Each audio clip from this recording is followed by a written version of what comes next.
वडा ही संकल्पना कधी कुठे अस्तित्वात आली हे माहीत नाही. कदाचित याचे दाखले असतीलही. पण वड्याचा एक प्रकार आम्हाला चाखायला मिळाला, तो दादरच्या गल्ल्यांमध्ये. मग तो विसावा असो, श्रीकृष्ण असो किंवा सिद्धिविनायक मंदिराशेजारचे ते छोटेसे मराठी हॉटेल असो. ज्या दिवशी ती चव चाखली तेव्हापासून आजही ती जिभेवर अक्षरशः रेंगाळते. खास करून गोड लस्सीची वाटी वड्यांबरोबर सॉस म्हणून द्यायची कल्पना ज्या कुणाची असेल त्याला बिईंग मराठीचा सलाम. साबुदाणा वडा आणि लस्सीची वाटी, आलं ना तोंडाला पाणी? हीच तर जादू आहे आपल्या पदार्थांची. चला मग बनवायला घ्या कुरकुरीत आणि खमंग असे साबुदाणा वडे.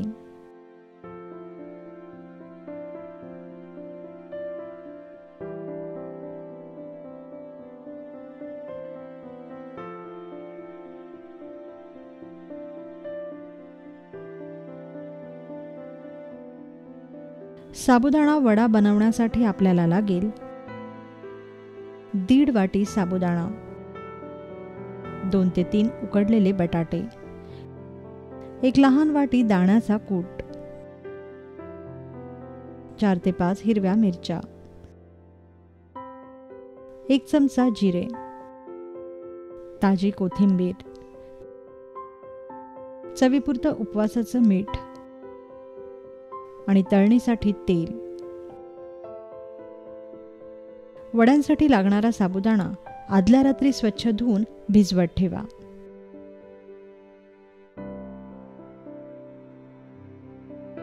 साबुदाणा किमान 12 तास तरी भिजवला गेला पाहिजे.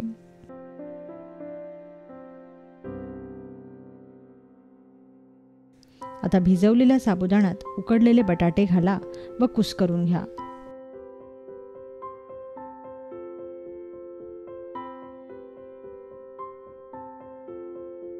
वरून यात चिरलेली हिरवी मिरची, कोथिंबीर, जिरे, दाण्याचा कूट आणि चवीपुरतं उपवासाचं मीठ घाला.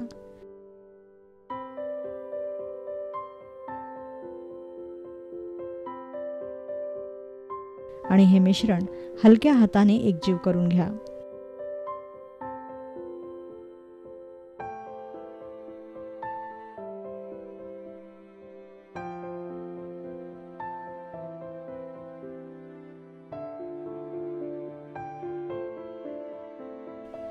तयार मिश्रणाचे छान छोटे छोटे वडे बनवून घ्या.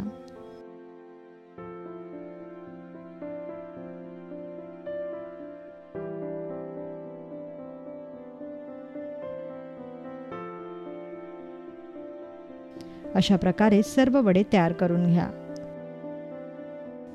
आता हे वडे कडकडीत तापलेल्या तेलात सोनेरी रंगावर खरपूस तळून घ्या.